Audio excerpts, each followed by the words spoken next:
আচ্ছা, রানীর জামাইয়ের যদি ঠ্যাং ভাঙতো আজ, তবে রানী কি করতেন? গঙ্গা জামাইকে ফেলে দিতেন আর তার জায়গায় বসাতেন নতুন জামাই?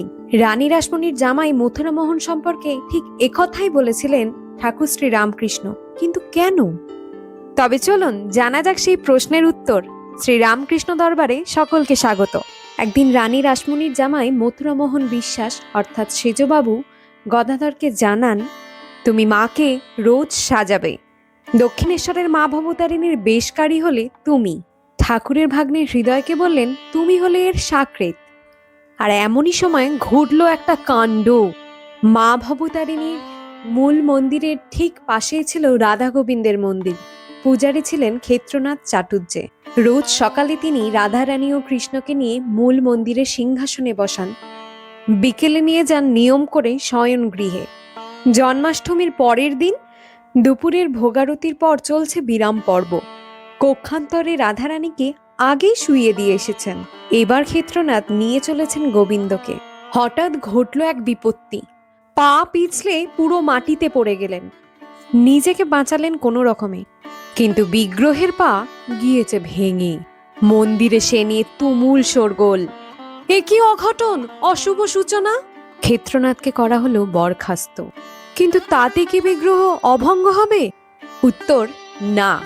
কিন্তু উপায়টা কি? রানী রাসমণি অস্থির। মথুরবাবুকে বললেন, সভা বসাও, ডাকো পণ্ডিতদের, বিধি নাও। পণ্ডিতরা ঘাঁটলেন শাস্ত্র, আওড়ালেন সংস্কৃত বুলি, কিন্তু অবশেষে নিদান দিলেন, বিগ্রহকে ভাসিয়ে দাও গঙ্গায়, আনো নতুন মূর্তি। এই কথা শুনে অন্তরের অন্ধকারে কাঁদছেন রানী।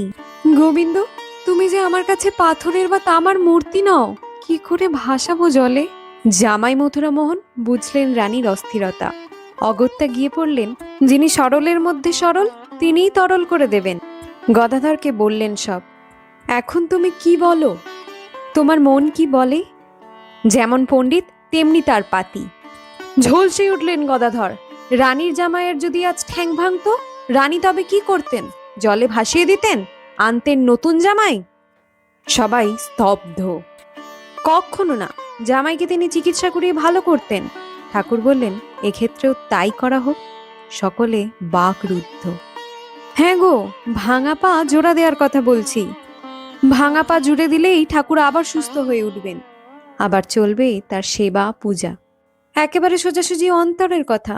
মন যেমনটি চায় ঠিক তেমন। এমন যে সহজ মীমাংসা হতে পারে, পণ্ডিতরা হতভম্ব।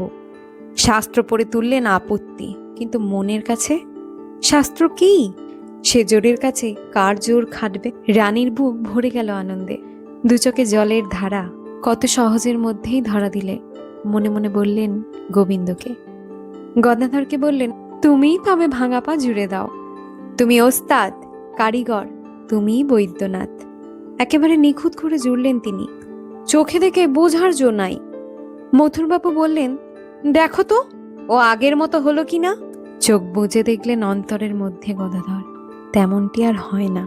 পুরনো বিগ্রহই থাকবে। কত প্রীতি ভক্তি কমলতা তার গায়ে মাখা, কত অশ্রুতে তাকে স্নান করানো, কত প্রার্থনায় তার ঘুম ভাঙানো। তাকে কি আর বিদায় দেয়া চলে?